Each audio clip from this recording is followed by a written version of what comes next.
একদিন যাবৎ কলম ধরার সময় পাইনি। আগের রহস্যের সন্ধান নিয়ে লেখা তো দূর, তার আগেরটাই এখনো বাকি পড়ে আছে। বহুদিন ধরে কাগজ আর কলমের সাথে সম্পর্কটা কেমন বিচ্ছিন্ন হয়ে এসেছে।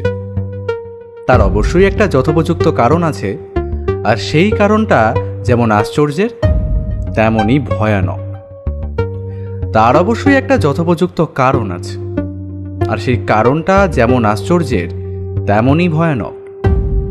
আগের বার সহজ একটা কেস একটা মাত্র মানুষের জন্য কিভাবে কঠিন হয়ে গেছিল তা পাঠকগণ জানেন। তা নিয়ে আলাদা করে বর্ণনা করার সময় আর পাঠকদের ধৈর্য, এই দুয়েরই চূড়ান্ত অবমাননা করা শামিল। তবুও যেটুকু বলা দরকার সেটুকুই বলবো। আগের কেসের প্রধান সত্যসন্ধানী ছিল সত্যবতী। অবশ্যই তা সত্যবতীর মতে, তবুও আমার বা ব্যোমকেশের এই নিয়ে কোনো প্রতিবাদ নেই। তারই পুরস্কার অথবা প্রাপ্যস্বরূপ আমাদের তার দুদিন পরেই যাওয়া হয়েছিল ভিক্টোরিয়া ঘুরতে। পাথরও কথা বলে, এই কথাটা অনেক আগেই শুনেছিলাম। তবে যতবারই ভিক্টোরিয়ায় ঘুরতে এসেছি ততবারই সেই কথাটা আমার মনে হয়েছে। এমনিতে আমি ব্রিটিশ আনুগত্য কিংবা তাদের শাসনের পক্ষপাতী কখনোই ছিলাম না। তবুও এই কিছু কিছু ক্ষেত্রে তারা যে সমস্ত নিদর্শন আমাদের দেশে রেখে গেছে তা সত্যিই অতুলনীয় আর অবিশ্বাস্য সুন্দর। তবে এ কথা ব্যোমকেশকে বললে সে তেলে বেগুনে জ্বলে উঠে বলবে, যত সব ভুগস চিন্তা ভাবনা, আরে আমাদের দেশের প্রতিভা তো মাথা তুলে দাঁড়াতেই পারে না। সব কিছুর মাঝে তোমরা যেভাবে রাজনীতি ঢুকিয়ে দাও, মনে হয় এ দেশে ওটা ছাড়া আর কিছুই নেই। তাই এই নিয়ে তাকে কিছু না বলে সৌন্দর্য আহরণ করলাম প্রাণপণে। ভিক্টোরিয়ার পাশের লেকের ধারে বসে যখন অতুল কীর্তি এই সাদা রঙের মর্মর স্থাপত্য দেখি, তখন যেন মনে হয় ইংল্যান্ডের কোনো এক প্রাসাদের কাছে এসে পড়েছি। এক্ষুনি হল্ট শব্দে সবাই লাইন দিয়ে দাঁড়িয়ে যাবে, আর তাদের মাঝখান দিয়ে ঘোড়ার গাড়িতে শব্দ তুলে যাবেন স্বয়ং মহারানী ভিক্টোরিয়া। অজিত, অজিত! ব্যোমকেশের ডাকে আমার ঘোরটা কাটল। দেখি সবুজ ঘাসের বাগানে আমি বসে আছি, সত্যবতী একটু দূরে দাঁড়িয়ে, আর ব্যোমকেশ আমার দিকে তাকিয়ে। কি হে অজিত, কি ভাবছিলে অত? রানী ভিক্টোরিয়াকে দেখতে পাচ্ছিলে নাকি? না হে, এই ভিক্টোরিয়ার সৌন্দর্য মানসচক্ষে উপভোগ করিবার ক্ষুদ্র প্রয়াস করিতেছিলাম। ক্ষুদ্র প্রয়াসে কাজ হবে না, বৃহৎ প্রয়াস করতে হবে। এখন চলো বাড়ি। আমি উঠে দাঁড়াতেই সে এগিয়ে গিয়ে সত্যবতীকে কি যেন একটা বলল। তারপর আমার দিকে সরে এসে কানের কাছে মুখটা এনে বলল, এখনই বাড়ি ফিরবে নাকি শহরটা আর একটু ঘুরেই না হয়?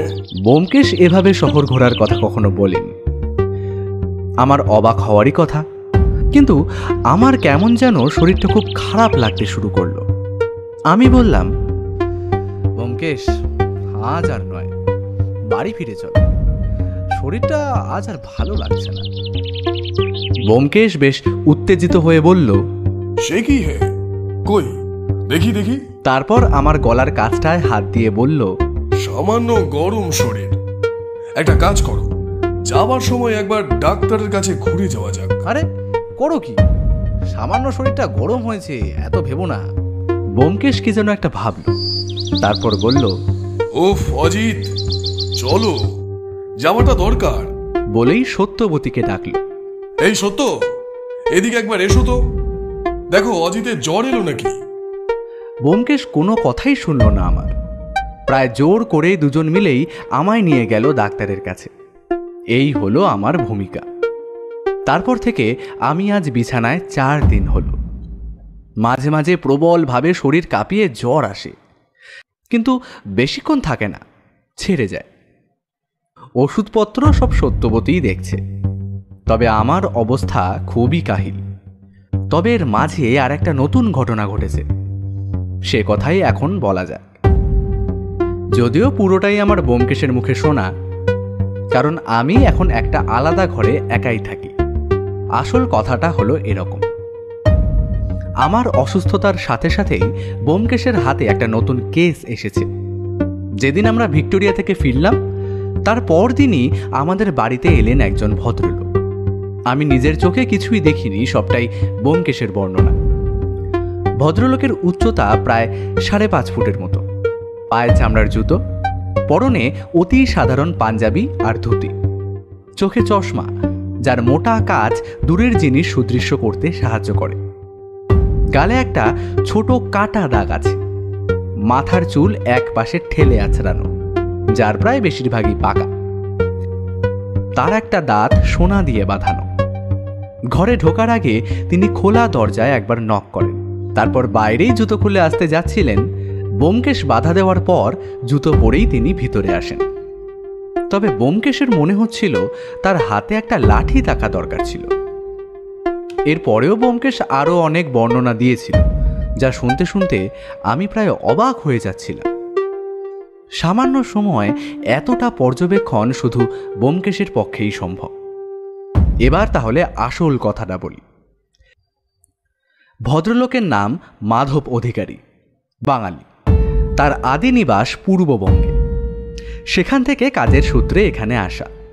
তারপর লোহা লক্করের ব্যবসায় বিস্তর মুনাফা করে নিয়ে এখন এখানেই থেকে গেছেন।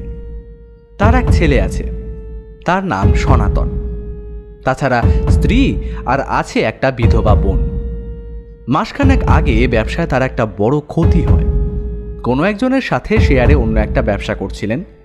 সেই ব্যবসায় ক্ষতির কারণ হিসেবে সেই শেয়ারের মালিককেই দায়ী মনে করলেও শক্ত কোনো প্রমাণ ছাড়া তার বিরুদ্ধে মামলা করাও অসম্ভব ব্যাপার। তাই তিনি সে পথে আর হাঁটেননি, বরং তার সাথে ভালোভাবে কথা বলে একটা মীমাংসার দিকে আসতে চান।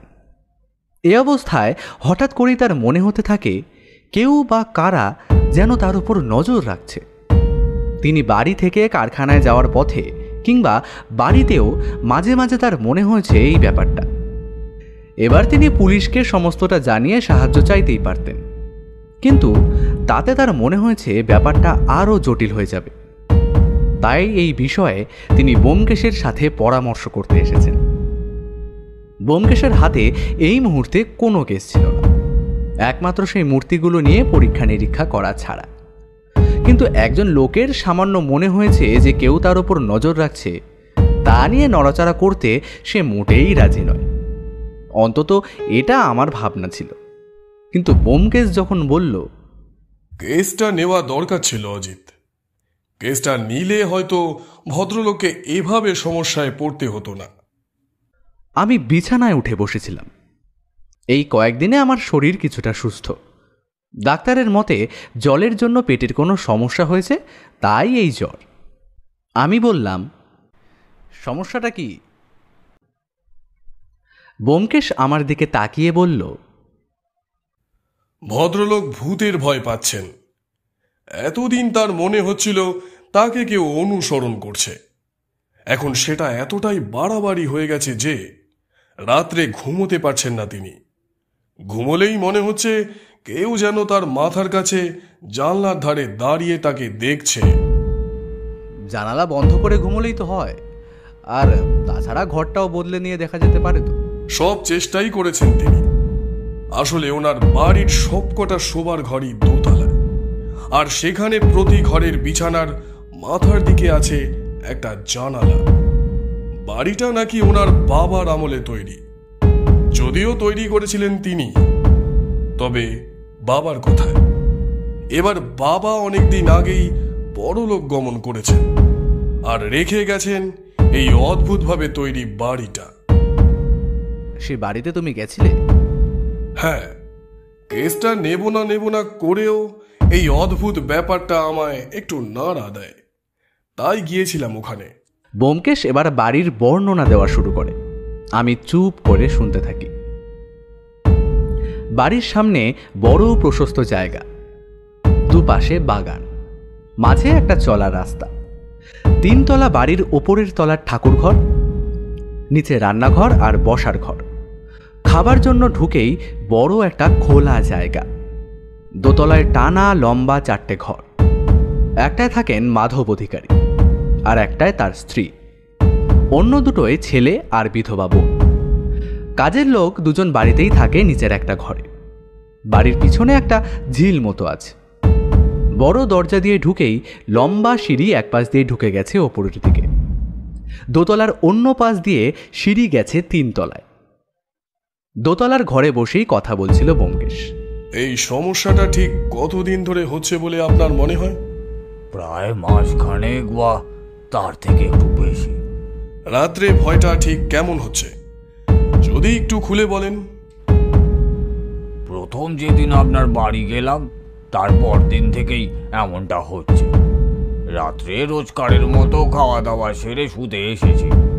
আমার অভ্যেস আছে রোজ খাওয়া দাওয়ার পর একবার ছাদে গিয়ে একটু হেঁটে বেড়ানো। সেদিন সেরকমই ছাদে গিয়েছিলাম, তখন কিন্তু তেমন কিছুই দেখতে পাইনি। ছাদ থেকে নেমে এসে নিজের ঘরে গিয়ে শুয়ে পড়লাম। ঘুমটা আসছে এমন সময় মনে হলো ঘরের খোলা জানলা দিয়ে কে যেন আমার দিকে তাকিয়ে দেখছে।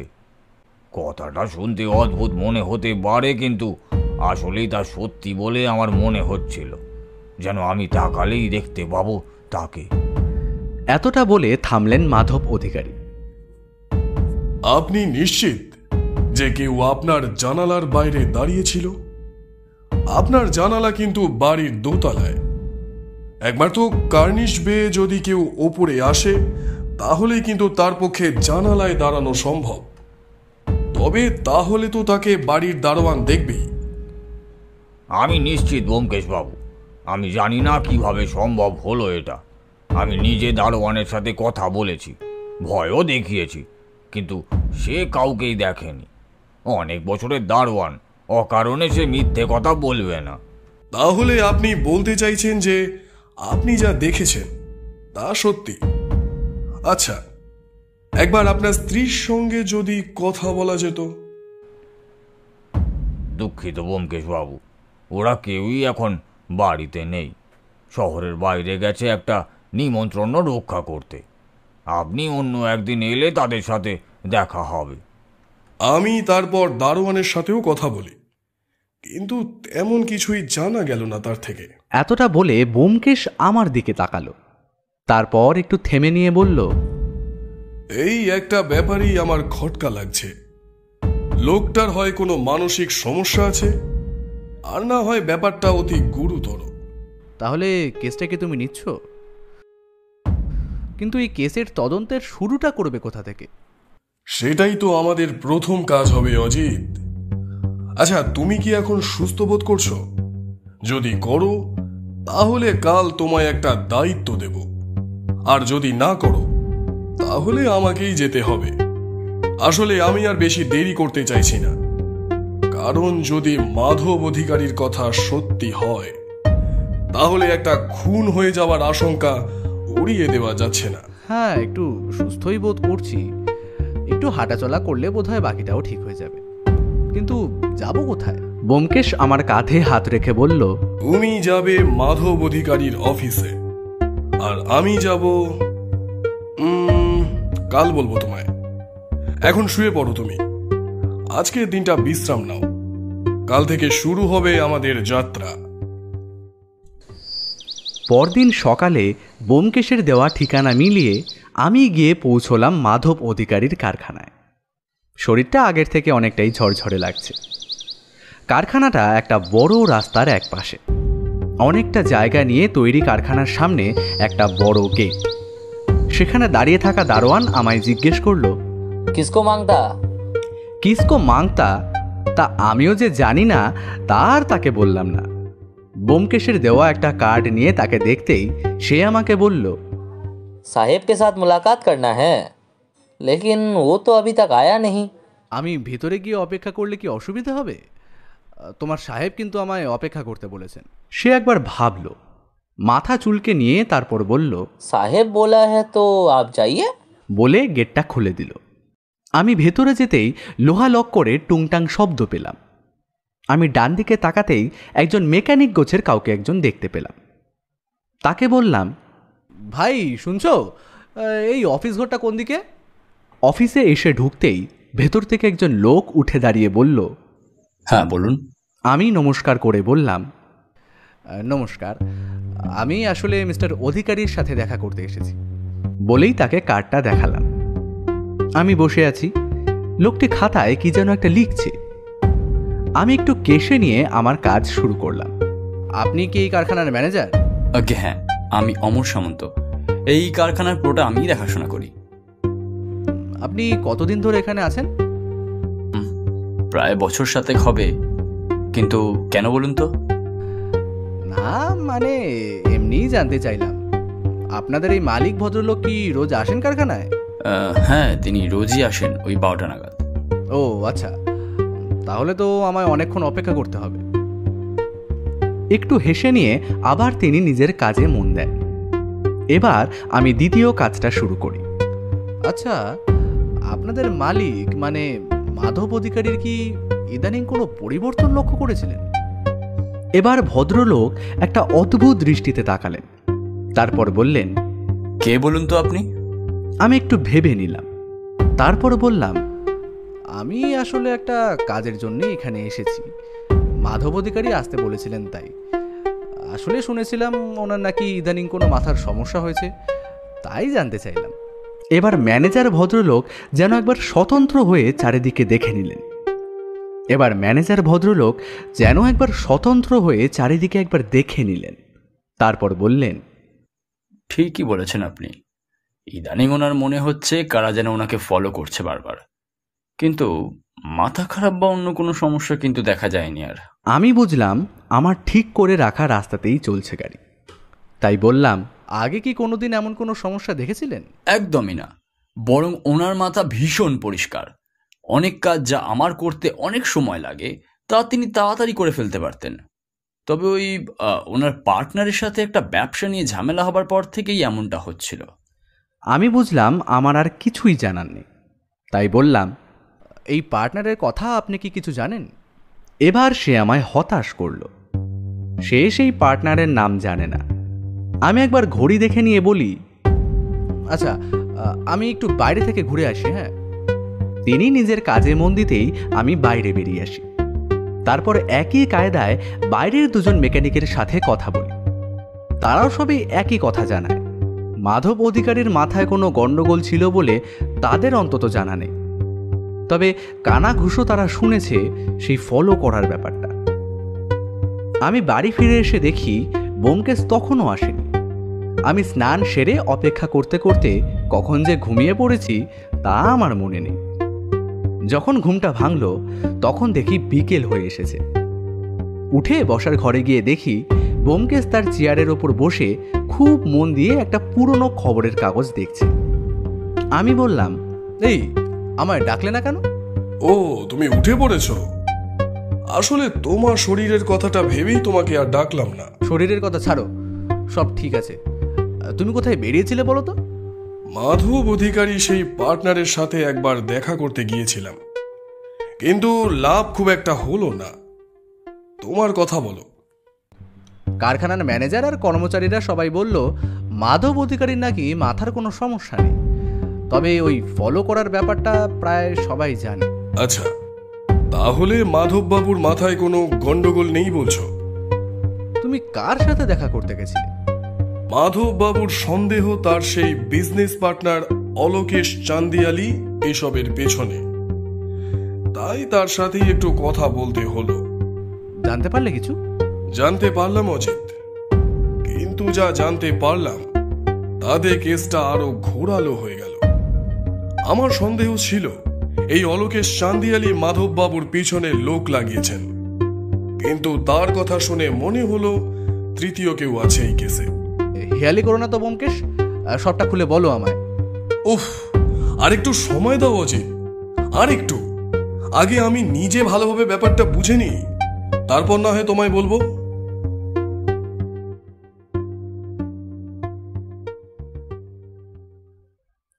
আমি বুঝলাম ব্যোমকেশ কোনো একটা বিষয় নিয়ে গভীরভাবে ভাবছে। চিন্তার ভাব স্পষ্ট ফুটে ওঠা কপালের ভাঁজে।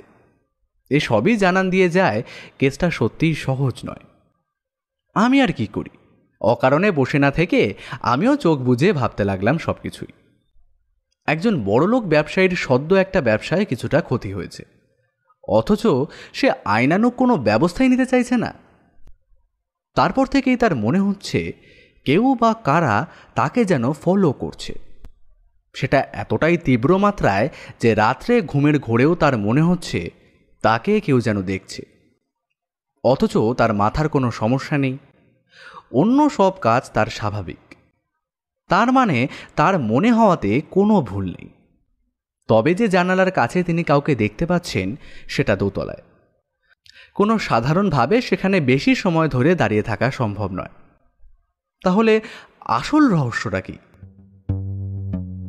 আমি চোখ বুজে চেয়ারের ওপর শুয়ে আছি, এমন সময় ব্যোমকেশ বলে উঠল, আচ্ছা অজিত, ধরো তোমার মনে হচ্ছে কেউ তোমায় ফলো করছে সারাদিন, তাহলে এমন ক্ষেত্রে তোমার প্রথম সন্দেহ কার ওপর হবে?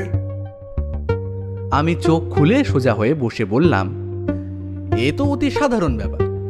আমার যদি কোনো শত্রু থেকে থাকে তার উপরেই প্রথম সন্দেহ হবে। এখানে মাধববাবুর শত্রু বলতে মাধববাবু মনে করেন অলোকেশ চান্দ্রিয়ালকে। আর দ্বিতীয় কার কথা মনে হবে? এবার আমি একটু ভাবনায় পড়লাম। ব্যোমকেশ বলল, এমন কেউ কি শত্রু হতে পারে না যার উদ্দেশ্য তোমার জানা নেই? হতেই পারে। তুমি ভুলে যাচ্ছ ব্যোমকেশ, মাধববাবু কিন্তু একজন বিজনেসম্যান। তার একটা কেন, অনেক শত্রু থাকতে পারে। আমি সেটা ভুলছি না অজিত, কিন্তু সমস্যা করছে ওই রাত্রের ব্যাপারটা। এতটা রিস্ক নিয়ে কেউ তার বাড়িতে তার জানালার কাছে দাঁড়িয়ে থাকবে, এটা অতিরিক্ত রকমের বাড়াবাড়ি বলে মনে হচ্ছে না? সে তো ঠিক, কিন্তু তাহলে এই ফলো করার ব্যাপারটা কি মনে হচ্ছে তোমার? ব্যোমকেশ কিচ্ছু বলল না, শুধু বলল, কাল সকালে তৈরি থেকো, আমাদের একবার বেরোতে হবে।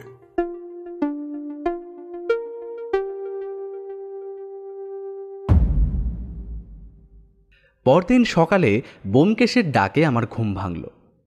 উঠে দেখি বসার ঘরে চা দিয়েছে সত্যবতী। আমি মুখ ধুয়ে এসে বসতেই ব্যোমকেশ বলল, তাড়াতাড়ি তৈরি হয়ে নাও, আমাদের বেরোতে হবে। আমি তৈরি ছিলাম। তাড়াতাড়ি চা খেয়ে নিয়ে বললাম, চলো যাওয়া যাক। মাধব অধিকারীর বাড়ির বর্ণনা পাঠক আগেই শুনেছেন, তাই আর একবার তা জানিয়ে বিব্রত করা আমার উদ্দেশ্য নয়। বরং যেটা জানানো প্রয়োজন তা হলো দোতলার ঘরের জানালাগুলো সব পেছনের দিকে, আর সেই জানালার নিচের সোজাসুজি একতলায় জানলার কার্নিশে দাঁড়িয়ে ওপরের জানলার নাগাল পাওয়া অসম্ভব। মাধব অধিকারী বাড়িতেই ছিলেন, হয়তো ব্যোমকেশ ওনাকে বলেই রেখেছিল। বসার ঘরে আমি আর ব্যোমকেশ বসতেই মাধববাবুর স্ত্রী এসে ঢুকলেন। মাধববাবু আগেই জানিয়েছেন তার নাম সাবিত্রী। মাধববাবুর চেয়ে বয়স অনেকটাই কম বলে মনে হলো। চেহারায় আভিজাত্য আছে। তিনি আমাদের উল্টো দিকের একটা গদি লাগানো চেয়ারে বসে নমস্কার জানালেন ব্যোমকেশকে। সেও প্রতি নমস্কার করে তাকে প্রশ্ন করল, আচ্ছা, আপনার কি মনে হয় কোনো শত্রু আছে যে মাধববাবুর ক্ষতি করার জন্য এমনটা করতে পারে? আসলে ব্যোমকেশ বাবু, আমি তো এসব ব্যাপারে জানি না। ওনার ব্যবসা কিংবা অন্য ব্যাপারে উনি বাড়িতে কথাবার্তা একটু কমই বলেন। তবে কিছুদিন আগে ওনার একজনের সাথে ব্যবসা নিয়ে কিছু সমস্যা হয়েছিল, তাই আমার মনে হয় তিনি যদি... হ্যাঁ, এ সন্দেহ তো আমাদেরও আছে। এছাড়া অন্য কেউ কি? না, এছাড়া অন্য কারোর কথা আমার জানা নেই। আমি ব্যোমকেশকে একটা ছোট্ট ধাক্কা দিয়ে বললাম, একবার এই ঘরটা দেখা যেতে পারে? আমার কথাটা আমি মাধববাবুকে উদ্দেশ্য করেই বলছিলাম। তিনি বললেন, হ্যাঁ হ্যাঁ, অবশ্যই আসুন না। দেখুন না, কালো ঘর বদল করে শুলাম, অথচ সেই একই ব্যাপার। চায়ের ট্রে এসে গেছিল। সবাই চা খেতে খেতেই মাধববাবুর ছেলে পরে শেষে পড়ল। সে কোনো একটা কলেজে পড়ে, সে সেখান থেকেই ফিরছে। তাকে দেখেই মাধববাবু বললেন, এই আমার ছেলে বরেশ। আমরা তার দিকে তাকাতেই সে এসে দাঁড়ালো আমাদের সামনে। তার বয়স হবে ওই 24-এর মতো। মুখে একটা শান্ত কিশোর ভাব আছে। কাঁধের ব্যাগটা সে একপাশে রেখে বসলো অন্য চেয়ারে। ব্যোমকেশ বলল, আপনাদেরকে কষ্ট করতে হবে না, আমি পরেশকে নিয়েই দেখে নিচ্ছি ঘরটা। তাহলে তো ভালোই হয়, আমায় একটু তাড়াতাড়ি বেরোতে হবে, কারখানায় কিছু কাজ রয়েছে। মাধববাবু উঠে গেলে আমরা দোতলার দিকে এগোলাম। একটা ঘরে ঢুকে পরেশ বলল, বাবা কাল রাতে এ ঘরেই শুয়েছিলেন। ব্যোমকেশ সে কথার উত্তর না দিয়ে বলল, তুমি কি আমায় কিছু বলতে চাইছো? পরেশ এ কথায় চমকে একবার ব্যোমকেশের দিকে তাকালো, তারপর মাথা নামিয়ে বলল, কই না তো। কেন জানি না, আমার মনে হলো সে যদি না হয় খুব ভালো, তবে তোমার বাবার কিন্তু জীবন সংশয় আছে। যদি কিছু জানো তবে আমায় জানাতে পারো। এই আমার টেলিফোন নম্বর রইল। আমি দেখলাম জানালাটা, বাইরে বড় উঁচু পাঁচিল, তার ওপারে একটা ঝিল, জানালায় গড়াত দেওয়া। নিচের দিকে তাকিয়ে এমন কিছুই পেলাম না যা দিয়ে জানা যায় এখানে কেউ দাঁড়িয়ে থাকতে পারে। এবার পরেশ বলল, বাবা তো সারাদিন বাইরেই থাকেন, যখন ফেরেন রাত হয়ে যায়। আসলে কিছুদিন ধরে আমারও মনে হচ্ছে আমায় খুব ফলো করছে। এটা মনের ভুলও হতে পারে। আসলে কলেজ থেকে বেরিয়েই মাঝে মাঝে একটা লোককে দাঁড়িয়ে থাকতে দেখি উল্টো দিকে। আমি চমকে উঠলাম। ব্যোমকেশ বলল, এটা জানিয়েছো বাড়িতে? না, এমনিতেই বাবার সমস্যাটা নিয়ে বাড়িতে সবাই চিন্তিত। তার মাঝে যদি আমিও এরকম বলি তাহলে সবাই ভয় পেয়ে যাবে। বেশ, এখনই বাড়িতে কিছু বলার দরকার নেই।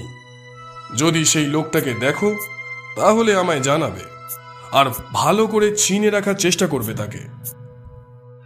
ব্যোমকেশের কথা থেমে গেল। সে দরজার দিকে তাকিয়ে থেকে এক দৌড়ে বাইরে বেরিয়ে গেল। তারপর ফিরে এসে বলল, চলি তাহলে আমরা আজ।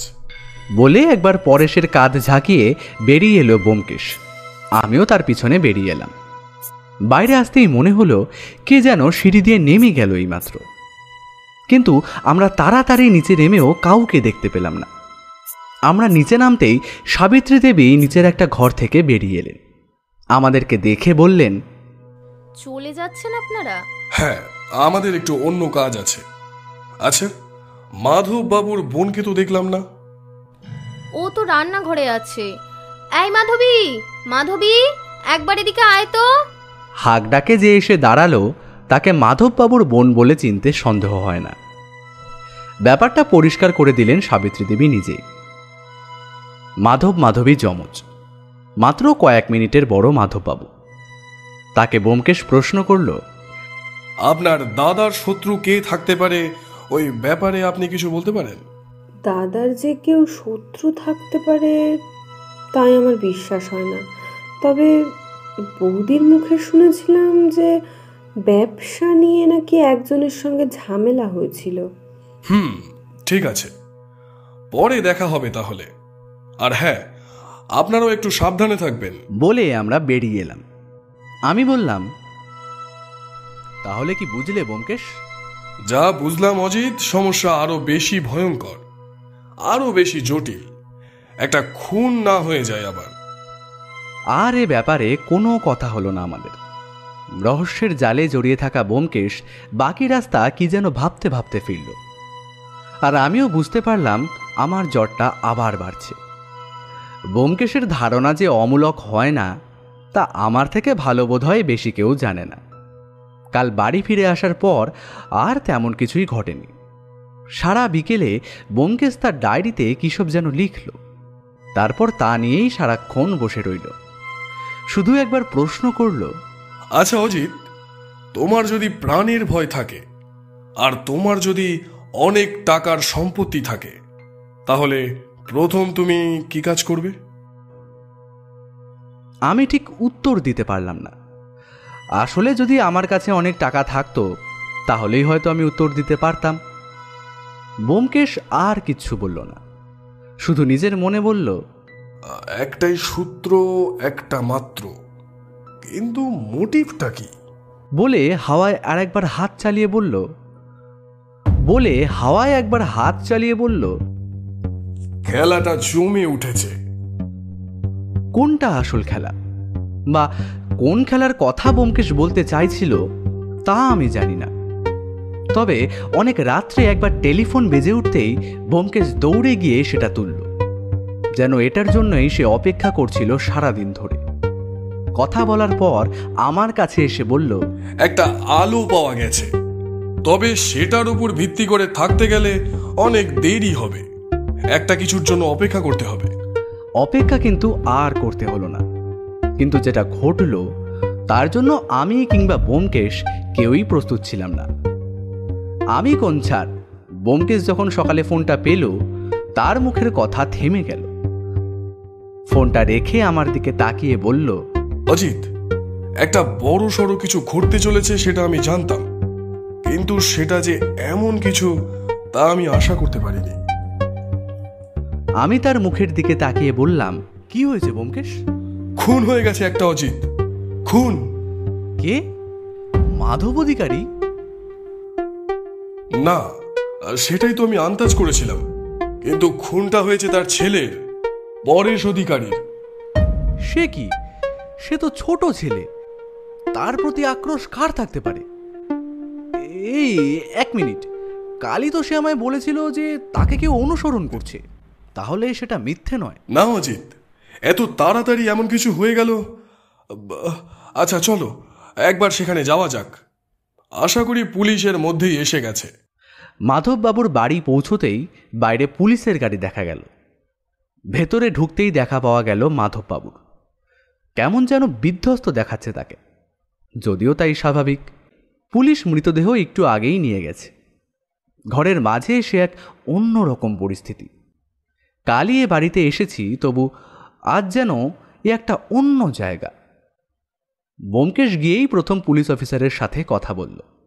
এই সেই পুলিশ অফিসার যাকে আমরা আগের একটা কেসে সাহায্য করেছিলাম। ব্যোমকেশ এগিয়ে যেতেই সেই পুলিশ অফিসার মিস্টার বসু হাসি মুখে এগিয়ে এসে বললেন, আরে ব্যোমকেশ বাবু যে, খুন হতে না হতেই গোয়েন্দা হাজির? বাহ, দেশের উন্নতি হচ্ছে তাহলে। দেশের উন্নতি হচ্ছে কিনা জানি না, তবে মিস্টার বসু, ওই গোয়েন্দা শব্দটা আমি একদমই পছন্দ করি না। আমি সত্য অন্বেষণ করি মাত্র, তাই আমায় সত্যান্বেষী বলতে পারেন। আর এই কেসটায় আমি আগে থেকেই রয়েছি, তাই। সে কি, আপনি জানতেন ছেলেটা মারা যাবে? না, সেটা নয়। মাধববাবুর একটা কেসে আমি তদন্তের দায়িত্ব নিয়েছি, তবে তার ছেলে যে মারা যেতে পারে এ সন্দেহ আমি করিনি। আচ্ছা, মৃতদেহ কোথায় ছিল? মৃতদেহ ছিল ওই ঘরের বিছানায়। খুনটা যতদূর সম্ভব রাত্রেই হয়েছে। বাড়ির লোক সকালে ব্যাপারটা জানতে পারে, তারপরেই পুলিশে খবর দেয়। এ সময় মাধববাবু এগিয়ে গেল ব্যোমকেশের দিকে। কান্না নেই তার চোখে, বরং মুখটা অতিরিক্ত শক্ত হয়ে আছে। তিনি ধরা গলায় বললেন, ব্যোমকেশ বাবু, এ কি হয়ে গেল বলুন তো? এটা কেন হলো আমি তো বুঝতে পারছি না। আমার জন্যই কি? আপনি এতটা ভেঙে পড়বেন না মাধববাবু, আপনার জন্য কিছু হয়নি। ব্যোমকেশ মাধববাবুর হাত ধরে তাকে একটা চেয়ারে বসালেন। মাধববাবু বললেন, আমার জন্যই ব্যোমকেশ বাবু। কাল পরে এসে বলল, বাবা আজ তুমি আমার ঘরে শোও, আমি তোমার ঘরে রাত্রি থাকি। দেখো যদি আজ আর সেরকম না হয়। সেই কথা শেষ ব্যোমকেশ বাবু। সকালে সাবিত্রীর ডাকে ঘুম ভেঙে দেখি সব শেষ, সব শেষ শেষ। মাধববাবুর গলাটা কেঁপে গেল, কিন্তু তার চোখে জল এলো না এবারও। ব্যোমকেশ তাকে বসিয়ে রেখে যে ঘরে খুন হয়েছে সেই ঘরটা দেখতে গেল। আমি নিচেই রইলাম। ঘরের একপাশে সাবিত্রী দেবী পাথরের মতো বসে আছেন। তার পাশে বসে মাধববাবুর বোন তাকে সান্ত্বনা দিচ্ছে। ব্যোমকেশ নেমে এলো কিছুক্ষণের মধ্যেই। তারপর আমায় বলল, একবার বাইরে চলো অজিত। বাইরে দেখা গেল দারোয়ানকে পুলিশ জেরা করছে। তাদের একবার বলতেই দারোয়ানকে ব্যোমকেশের কাছে ছেড়ে তারা মিস্টার বসুর দিকে এগিয়ে গেল। ব্যোমকেশ বলল, কাল রাত্রে কি কেউ এসেছিল বা কাউকে বেরিয়ে যেতে দেখেছো? পুলিশের জেরায় দারোয়ান এমনিতেই ভয় পেয়েছিল। সেভাবেই বলল, না না বাবু, আমি পুলিশকেও বলেছি সে কথা। আচ্ছা, ভালো করে ভেবে বলো তো, বাড়ি থেকে কি কেউ কালকে বেরিয়েছিল? দারোয়ান কিছুক্ষণ ভাবল, তারপর বলল, আগে বাবু বেরিয়েছিল সকালে, তারপর দুপুরে গিন্নিমা বেরিয়েছিল, আর বিকেলে দিদিমণি বেরিয়েছিল। ব্যোমকেশ শুধু হুম বলে ফিরে এলো। আমি বললাম, তাহলে কি বুঝলে ব্যোমকেশ? খুনি বাইরের কেউ হলে সে ভেতরে এলো কি করে? অলোকেশ চান্দিয়ালের কোনো লোক যদি মাধববাবুকে ভয় দেখাতেই যদি... ব্যোমকেশ শুধু একবার জানালার দিকে তাকালো, তারপর বলল, চলো অজিত, একটা কাজ করতে হবে। মিস্টার বসু আর মাধববাবুর সাথে একবার কথা বলে ব্যোমকেশ রাস্তায় নামতেই আমি জানতে চাইলাম, এবার কোথায় ব্যোমকেশ? তুমি বাড়ি ফিরে যাও অজিত, আমায় একবার বেরোতে হবে। তবে তোমার একটা ছোট্ট কাজ দেব, করতে পারবে অজিত? আরে একবার বলেই দেখো না।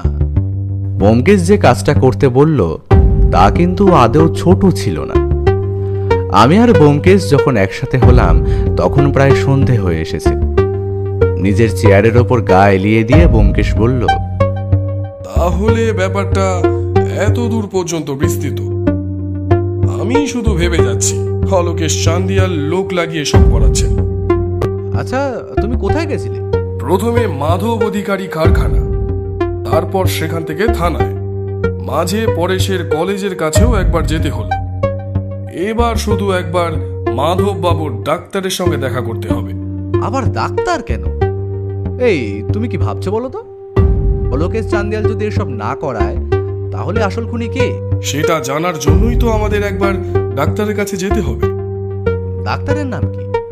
ডক্টর এস দত্ত, মানে শাশ্বত দত্ত।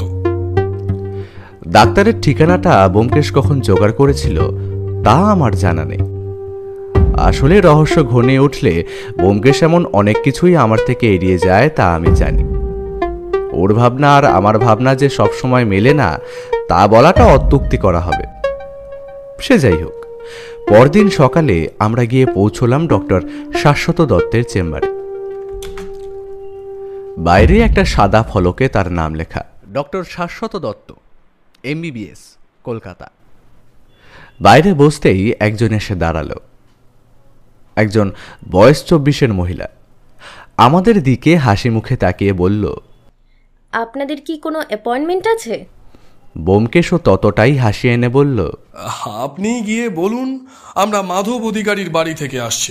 মহিলা চলে যেতেই আমি প্রশ্ন করলাম, ডাক্তারের কাছে কেন ব্যোমকেশ? এই কেসে ডাক্তার কোথা থেকে এলো? একজন সাধারণ মানুষকে অন্য মানুষেরা সাধারণ বলে ভাবলেও একমাত্র ডাক্তারই জানবেন কোনটা সত্যি আর কোনটা মিথ্যে। ডক্টর দত্ত হলেন মাধববাবুর ফ্যামিলি ফিজিশিয়ান। আশা করি এবারে তুমি বুঝতে পারছো এখানে আমরা কেন এসেছি। বুঝলাম, তবুও প্রশ্ন করলাম, তুমি কাকে কাকে সন্দেহ করছো বলো তো? সন্দেহের তালিকায় তো সবাই আছে অজিত। মাধববাবু, তার স্ত্রী, বোন এবং পরেশও ছিল, কিন্তু এখন আর সে নেই। পরেশ কেন? সে তো এখনো অনেক ছোট। সম্পত্তি অজিত, এই সম্পত্তি মানুষকে দিয়ে কি কি না করাতে পারে। তার কথা শেষ হলো না, সেই মহিলা এসে বললেন, চলুন, আপনাদের ভেতরে ডাকছে। আমরা উঠে পড়লাম। ডাক্তারের চেহারার বর্ণনা এই রকম, গায়ের রং ফর্সা, চোখে বাধ্যতামূলকভাবে একটা চশমা, গালে অসংখ্য ছোট ছোট বাদামি কালো গুটি মতো, গোফদারি কামানো, সাদা রঙের পোশাক। আমরা ঢুকতেই তিনি বললেন, বসুন। ব্যোমকেশ বসে নমস্কার করে বলল, আমি আপনাকে টেলিফোন করেছিলাম, মাধববাবুর ব্যাপারে একটু জানার ছিল আমার। বলুন, কি জানতে চান? আর আপনার পরিচয়? আমি সত্যান্বেষী, মানে সত্য অন্বেষণ করাই আমার কাজ। I mean, you want to say আপনি ডিটেকটিভ?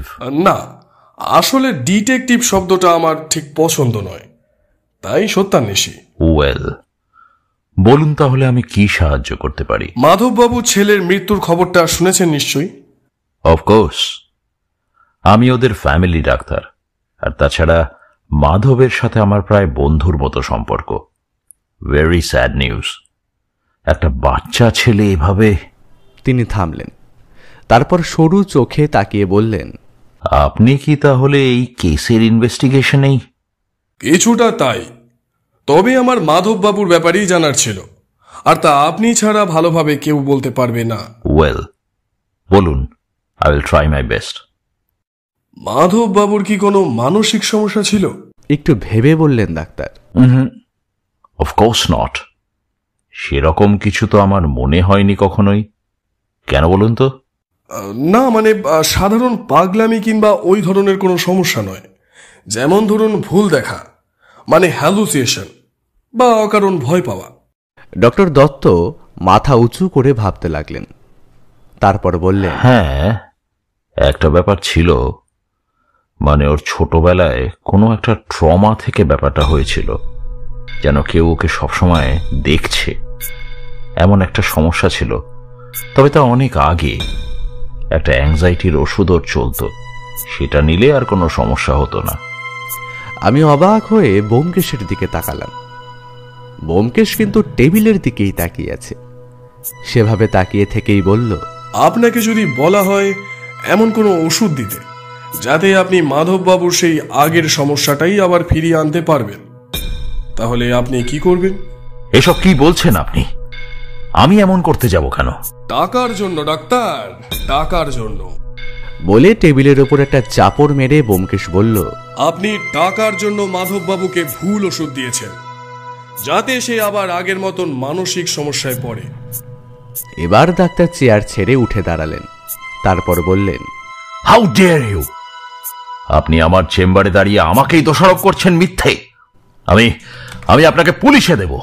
ব্যোমকেশ শান্ত কিন্তু ঠান্ডা গলায় বলল, একটা খুন হয়েছে ডাক্তার।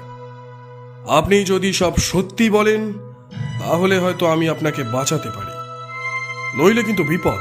ডক্টর দত্ত এবার চেয়ারে বসলেন। সামনে রাখা গ্লাস থেকে জল ঢেলে খেয়ে নিয়ে বললেন, আমি কিচ্ছু করিনি। আমায় করতে বলা হয়েছিল। বলুন। মাধববাবুর বাড়িতে বসেই আজ সকালের চা পান করা হচ্ছে। আসলে ব্যোমকেশই চেয়েছিল আজ সকালেই এই বাড়িতে আসতে।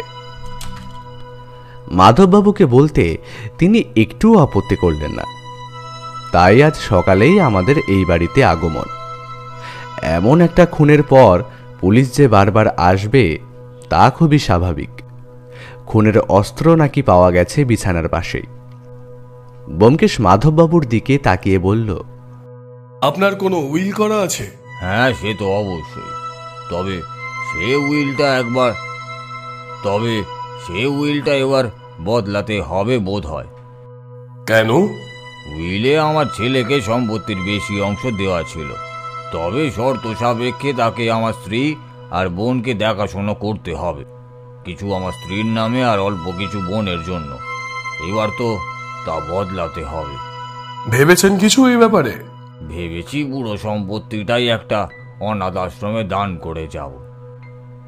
আমার মৃত্যুর পর তারা এই সম্পত্তির অধিকারী হবে, আর আমার স্ত্রী আর বোন মাসিক একটা অর্থ সেখান থেকে পাবে। বাহ, খুব ভালো কথা। আসলে আপনার ছেলের খুনটার পর আমার কেন জানি না মনে হচ্ছে আপনারও প্রাণের সংশয় আছে। তাই আমি দুপক্ষের কথা শুনতে শুনতে অবাক হয়ে যাচ্ছিলাম। তবে আমার চেয়েও বেশি অবাক হচ্ছিল মাধববাবুর স্ত্রী আর বোন। একসময় মাধববাবুর স্ত্রী বললেন, এখন এসবের কোনো দরকার নেই। আগে ছেলেটার কাজকর্ম মিটুক, তারপর যা করার করো। বলে ডুকরে কেঁদে উঠলেন। তাকে সান্ত্বনা দিতে দিতে মাধববাবুর বোন বললেন, আহ দাদা, এই সময় এসব কথা থাক না, পরে হবে খুন। পরে হলে অনেক দেরি হয়ে যাবে যে। কালই আপনি এর ব্যবস্থা করুন, আমরা জুটি মাধববাবু। আমি ব্যোমকেশকে নিয়ে উঠে একবার সেই ঘরে গেলাম যেখানে খুনটা হয়েছে। ঘরের দরজা বাইরে থেকে বন্ধ করাই ছিল। সেটা খোলার আগে ব্যোমকেশ বলল, একবার মাধববাবুকে ডেকে আনো তো। আমি নিচে নেমে গেলাম। যখন ওপরে এলাম ব্যোমকেশ দরজার বাইরেই দাঁড়িয়ে বলল, মৃতদেহ প্রথম কে দেখেছিল? আমার বোন।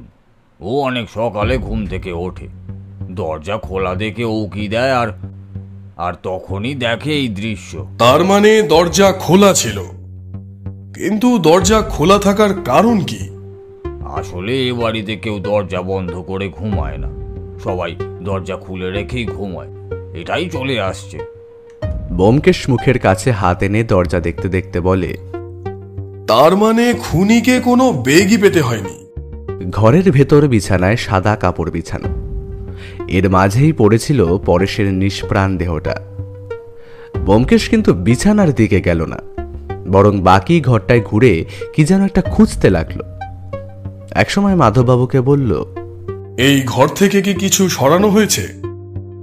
না তো, পুলিশ বারণ করেছে এখান থেকে কিছু সরিয়ে নিয়ে যেতে, খোলাই তো হয়নি। ব্যোমকেশ একটা হাতের ওপর আর একটা হাতের গুঁতো মেরে বলে, কি যেন একটা কম রয়েছে এই ঘরে। আপনি নিশ্চিত কিচ্ছু সরানো হয়নি? না, আমি একেবারে নিশ্চিত। আচ্ছা, যেদিন পরেশ খুন হলো সেদিন কি আপনি রাত্রে ভয় পেয়েছিলেন? মানে ওই যে আপনার মনে হয় যে কেউ জানলার কাছে দাঁড়িয়ে আছে এমন? মাধববাবু যেন ভীষণ চমকে গেছেন, এমন ভাবে বললেন, আরে তাই তো, সেদিন রাত্রের পর থেকে ওই ব্যাপারটা একদম কমে গেছে।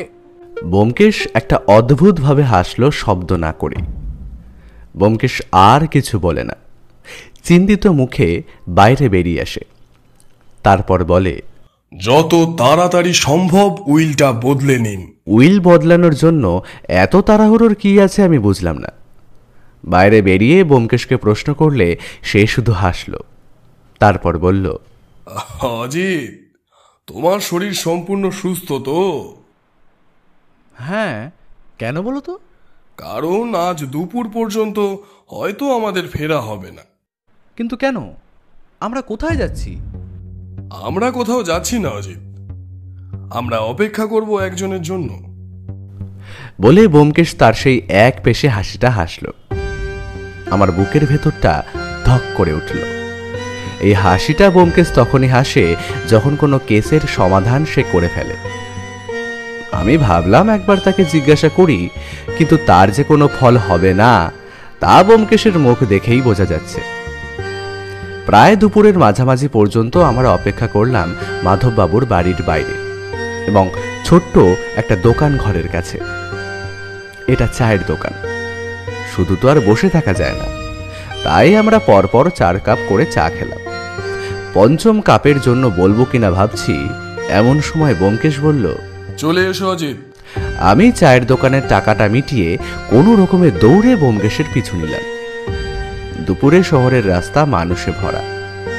আমি প্রথমে বুঝতেই পারলাম না আমরা ঠিক কাকে অনুসরণ করছি, কিন্তু যখন ব্যোমকেশ একটা রিক্সা ডেকে তাকে সামনের রিক্সাটাকে ফলো করতে বলল, তখন সেদিকে তাকিয়ে দেখি সামনের রিক্সায় বসে এক মহিলা। কিছুক্ষণের মধ্যেই সেই মহিলা এক জায়গায় এসে রিক্সা থেকে নামলো। ব্যোমকেশ বলল, আমাদের একটু সামনে নামাও।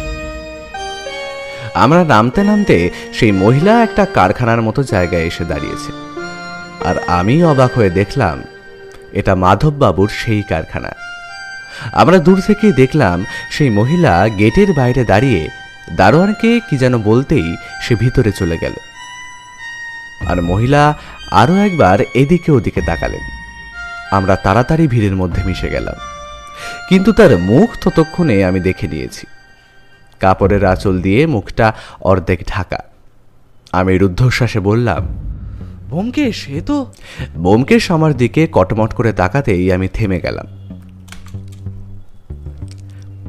এবার গেটের ওপারে যে এসে দাঁড়ালো তাকে আমি চিনি না, কিন্তু তাকে দেখেই ব্যোমকেশ আস্তে আস্তে বলল, চেনো একে? আমি মাথা নাড়ালাম।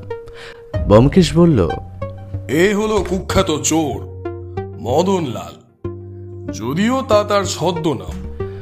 আরো কিছুক্ষণ কথা বলে মহিলা এদিক ওদিক তাকিয়ে রাস্তা ধরে এগিয়ে একটা রিক্সা নিল। চলো অজিত, এবার ফেরা যাক। আজ রাত্রে আবার আমাদের নৈশ অভিযানে নামতে হবে। একটা অন্ধকার ঘর, কেউ একজন বিছানায় শুয়ে রয়েছে। অন্ধকার ঘরে আর কেউ কোথাও নেই। বিছানার একপাশে খোলা জানলা দিয়ে হাওয়া আসছে অল্প। সেই হাওয়ায় টেবিলের পর্দাটা উড়ছে, আর উড়ছে দেওয়ালে একটা ক্যালেন্ডার। হঠাৎ একটা মৃদু শব্দে ঘরের দরজাটা খুলে যায়, আর আস্তে আস্তে কেউ ঘরের ভিতরে ঢুকে আসে। তার হাতে একটা ধারালো কিছু চকচক করে ওঠে। সে টেবিলের কাছে এসে গেলাসটা তুলে দেখে, তারপর বিছানার পাশে দাঁড়িয়ে হাতের জিনিসটা মাথার ওপর তুলে ধরে বিছানায় শুয়ে থাকা মানুষটার বুক লক্ষ্য করে নামিয়ে আনে চোখের পলকে। একবার, দুবার, তিনবার। এরপর সে মুখ নামিয়ে নিচে কি যেন দেখেই বিছানার ওপরের চাদরটা তুলে দিয়েই চকিতে পিছনে তাকাতে যাওয়ার আগেই ঘরের দরজাটা খুলে যায়, আর সাথে সাথেই ঘরের আলো জ্বলে ওঠে। আর হাতের জিনিসটা শক্ত করে ধরে সে দেখে দরজায় দাঁড়িয়ে মাধববাবু, আর ঘরের একপাশে দাঁড়িয়ে ব্যোমকেশ। আপনার খেলা শেষ মাধবী দেবী। এবার ওই কাজটি করবেন না। ব্যোমকেশ বাবু, সাবধান। ব্যোমকেশ প্রথম আক্রমণটা সামলে সরে গেলেও দ্বিতীয়বারে তার হাত ছুঁয়ে যায় ছুরিটা। ব্যোমকেশ তার হাতের একটা ধাক্কায় হাত থেকে ছুরিটা ফেলে দেয়। এর মধ্যেই সিঁড়িতে শব্দ, আর অজিতের সাথে মিস্টার বসু, দুজন কনস্টেবল আর দুজন মহিলা কনস্টেবল। তারা এসে মাধবী দেবীকে জাপটে ধরে বাইরে নিয়ে যায়। মিস্টার বসু বলেন, ব্যোমকেশ বাবু, আপনি ফার্স্ট এডটা নিয়ে নিন, আমি ওনাকে নিয়ে যাচ্ছি, কাল খোঁজ দেব। যাওয়ার সময় একবার মাধবী দেবী চিৎকার করে বলতে থাকলেন, ছাড়বো না, কাউকে ছাড়বো না আমি। সবাই মিলে বসার ঘরে এসে বসে।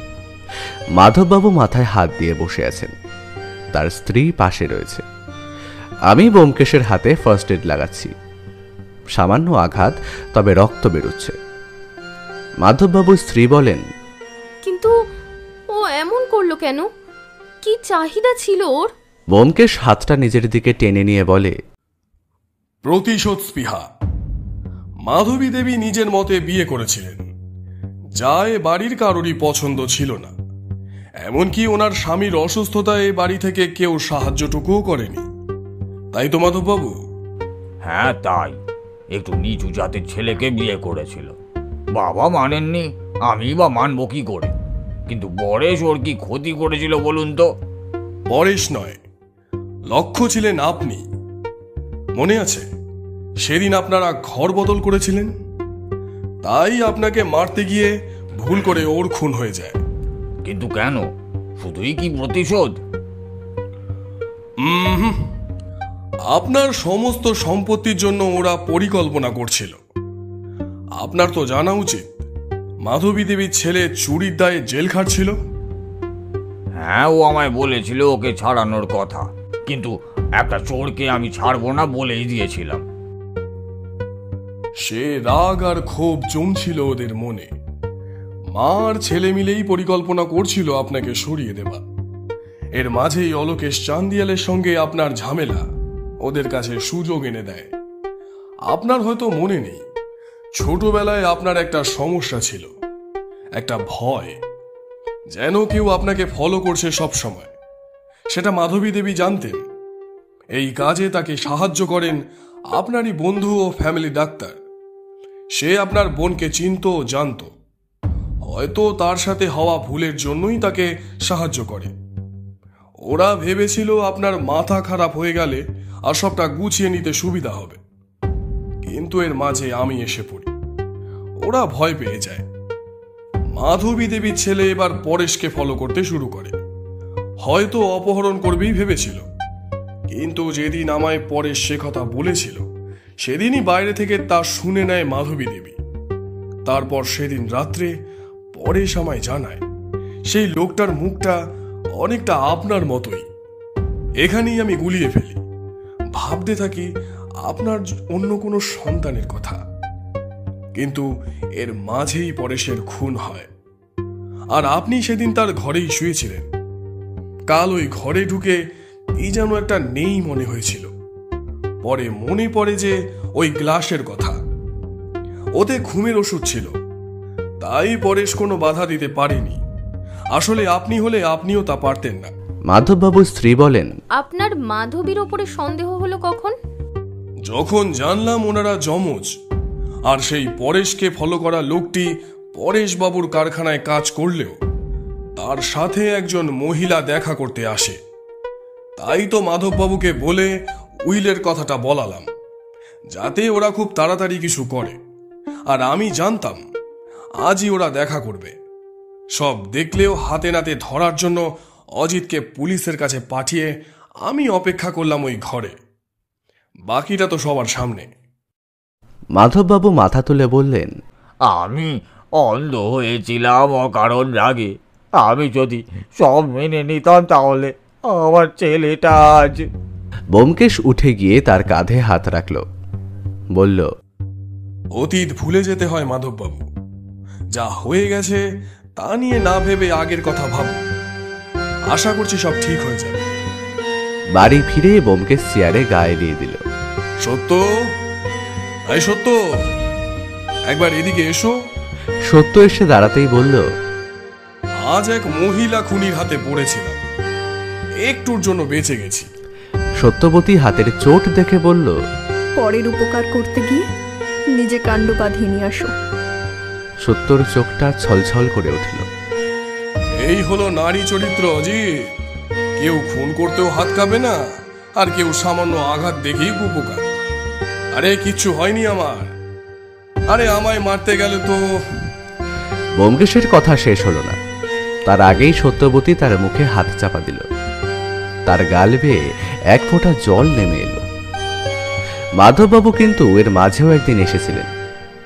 জানালেন মাধবী দেবী ও তার ছেলে দুজনেই এখন শ্রীঘরে, আর যাওয়ার সময় একটা সাদা খাম দিয়ে গেলেন, যা খুব একটা পাতলা কিংবা হালকা ছিল না। তিনি চলে যেতেই আমি বললাম, ব্যোমকেশ, মাধববাবুর জানালায় কাউকে দেখাটা কি তাহলে মিথ্যে ছিল? মিথ্যে নয়, একটা রোগ, যাতে বারবার মনে হয় কেউ তাকে দেখছে, অথচ কিছুটা সত্যিও ছিল ওর মধ্যেই। তাহলে শিওর থেকে সমন সরিয়ে জীবন দেওয়ার এই পুরস্কার। ব্যোমকেশ আর আমি দুজনেই হেসে উঠলাম।